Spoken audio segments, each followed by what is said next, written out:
हमसे एक बार एक व्यक्ति ने पूछा कि आप पर्चा बनाते हो, ऐसा पर्चा बनाओ कि जो कभी कटे ना। हमने कहा वैसे आज तक हनुमान बागेश्वर बालाजी की कृपा से कटा नहीं, लेकिन तुम्हारे लिए हम स्पेशल बनाते हैं। तो पर्चा तुम्हारा होगा, पेन तुम्हारा होगा, लेख हमारा होगा। पर्चा वो लाए, बहुत बड़े फिल्म स्टार थे, और वो पेन लाए।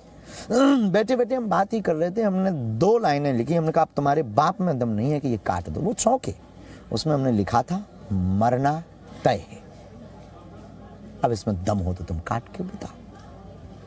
शाश्वत सत्य है मृत्यु, उसी प्रकार ठठरी भी शाश्वत सत्य है। माताएं इस बुंदेलखंडी भावनात् शब्दों में ठठरी कहती जरूर है, पर उसके पीछे बहुत गहरा अर्थ ये छिपा है कि ठठरी एक दिन सबकी जलनी है, इसलिए कल से भजन क्यों, आज से भजन कर।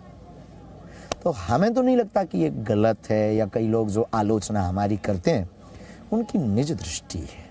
नहीं, विनोद का शब्द है, शायद मतलब ना समझते हैं, इसके लिए ज्यादातर बोलते हैं। हाँ। महाराज जी, मैं ये एक कौतूहल है मेरा। कई जगह राख शब्द का इस्तेमाल होता है, वही भस्म बन जाती है, तो क्या राख है और क्या भस्म है? हाँ, बहुत सुंदर तार्किक शब्द। देखिए, राख भभूति क्या है और क्यों यहाँ की भभूति की महिमा है, जिसके बारे में अद्भुत प्रश्न आपने उठाया। राख और भस्म, भस्म जो महादेव पर चढ़ जाए वो भस्म हो गई। उसने जो अपने आप को मिटा करके सनातन या इष्ट के लिए समर्पित हो जाए, उसके शरीर की राख भी भस्म बन जाती है। वरना अमीर से अमीर अगर मरे तो वो खाक और राख हो जाता है।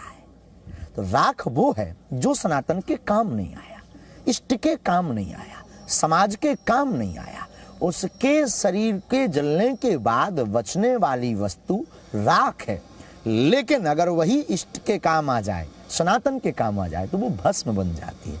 लेकिन अभिमंत्रित अनुष्ठान से तिल जवा चावल घी शक्कर आदि सामग्री का प्रयोग करके, लकड़ी का, छेवला की लकड़ी जो हमारे शास्त्रों में वर्णन है, उन लकड़ियों का प्रयोग करके मंत्रोच्चारण करके यज्ञ किया जाए, और यज्ञ करने के बाद उसमें दैनिक साधना, तपस्या से, उपासना से जो ऊर्जा संचित करते हैं, उस ऊर्जा को उस हवन कुंड की जो बची हुई भस्म है उसमें अगर प्रवेश करवा दिया जाए तो वो विभूति बन जाती है।